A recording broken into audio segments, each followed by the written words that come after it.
Well, you just go back to Facebook. One day, it lost over $200 billion in valuation. That's the biggest one-day loss in market history.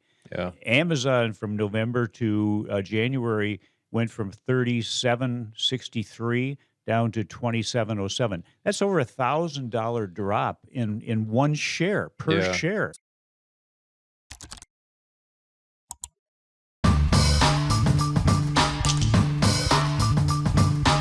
We have earnings season now, and Airbnb, a great. I mean, I would say it's a decent company out Oh there, yeah. but it's kind of been at Valley Fair on a roller coaster. Back in 2021, started out around $130 a share, went up to $218 a share in February 21, back down to 130 in May, back up to 210 in November, back down to 130 in January, and now we're rolling back up and coasting back up to about $185 a share. So this has really been a roller coaster.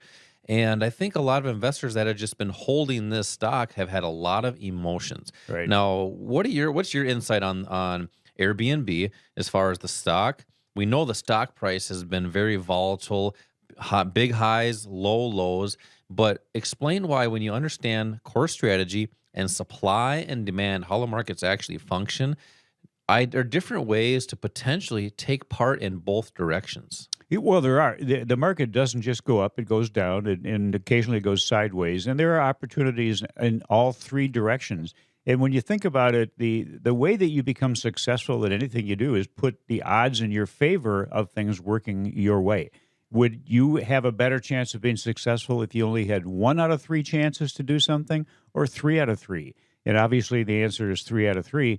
That's what we show our students, how to take advantage of these different moves. A company like Airbnb, that's rental property company, and that industry, that market has had a lot of fluctuations, kind of based on what's happening with COVID. People now, I think, are just tired of letting COVID control their lives, so they're getting out more. I think that's one of the reasons that we've seen an increase in Airbnb's numbers and why the stock is moving up. But you mentioned the roller coaster. A lot of people, the majority of the people, and probably the majority of the people listening to the show are in. If you're in the market, you are in the market with a strategy that only will benefit you if in one direction. That's typically up because you're buying, you're going long, and you are told to just hold on to it. Don't worry about these fluctuations. Well, it's pretty tough stress wise to not let that bother you when you see something go up 3, 4, 5% and then down 3, 4, 5% and then back up and down. Well, every time that happens for people that are looking at generating income, in other words, shorter term cash, those are opportunities. And in a chart of a company like Airbnb or whatever the stock is, whatever the asset is, there are stories being told and ways for you to identify with a high degree of accuracy what's going to happen basically in the future. And it's based on what the institutions show us on a price chart.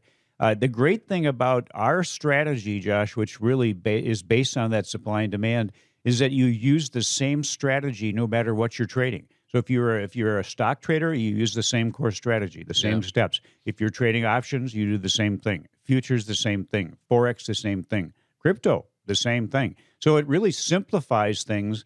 And there's so much fluff out there. There's so much information that is really of limited to no value that people are using. We want to cut that out and just really concentrate on what's factual. That's very similar to price charts. You're actually just reading a price chart. Exactly. Like you said, it's kind of like a story. It's telling you what's happening and then what to do next.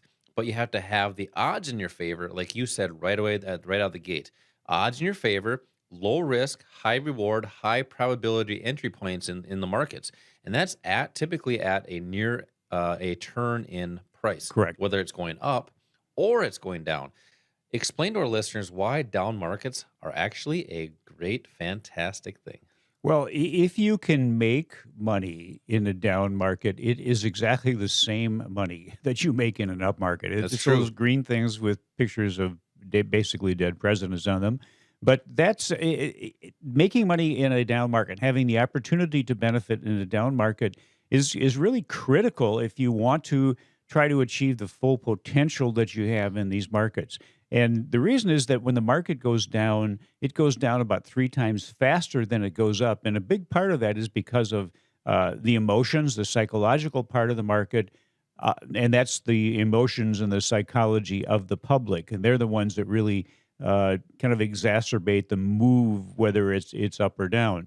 So if the market is going to go down, it has been going down. It will always go through those ups and down movements. Wouldn't it be to your benefit to be able to identify the way to participate beneficially to your portfolios if it goes down? Shorting is one way of doing that. You might have heard of people shorting the market or shorting assets. We talk about that in these classes. It's basically the opposite of what you would typically do. Typically, you buy something at a low price, you sell it at a high price. With shorting, you're selling something at a high price, buying it back at a low price. And we'll go into details on that in the class, but that's only one way of benefiting in a down market. There are other ways too, and we go over those in these classes. So basically, everybody listening has the opportunity, whether you have an investment account or you have an IRA, to benefit in a down market. And we'll talk about those in these classes. That being said, you had a stock that you wanted to talk about, and we talked about it last week. It's Right. Roblox. hmm And I think a lot of our listeners probably started hearing about this stock back in November, end of November, and the beginning of December, right? Right. After the price moved up, soared up to about 140 some dollars per share.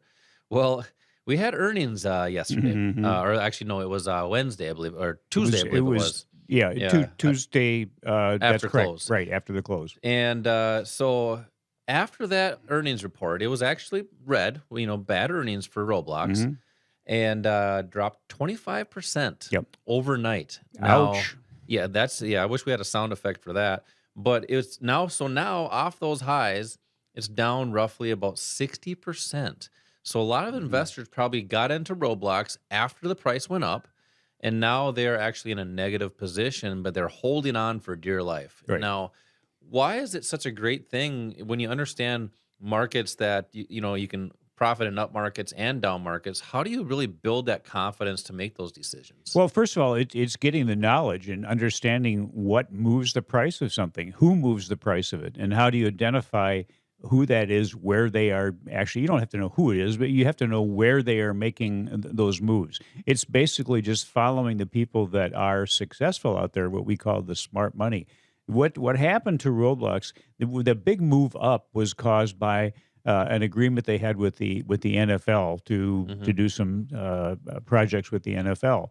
Well, then earnings came out, and I've said this numerous times over the last few months that a lot of these companies, especially the growth companies and technology companies, have become so highly overvalued that they really have to prove their worth. And if there's anything negative, then they get spanked. Anything negative that happens, they get spanked, and that's what happened to Roblox. There's weird things happening in this market, and it's not normal, which I think is a reason to maybe be a little concerned if you don't have the right education, the right knowledge to benefit in different directions. And well, you just go back to Facebook. One day, it lost over $200 billion in valuation. That's the biggest one day loss in market history. Yeah. Amazon from November to January went from 37.63 down to 27.07. That's over $1,000 drop in one share per Yeah. share. Facebook actually was at about 325 bucks per share, dropped down to about 240 bucks per share. But I think a lot of listeners, they're just not, it's not normal for them to see down markets because we've had an up market for so long. Right. I'm telling you That's right correct. now, Yep. now is the time to prepare for whichever way this market goes, because if you have a plan, you're prepared for up markets, you're prepared for down markets. Do you really even care which way the market goes? We don't care. That's exactly right.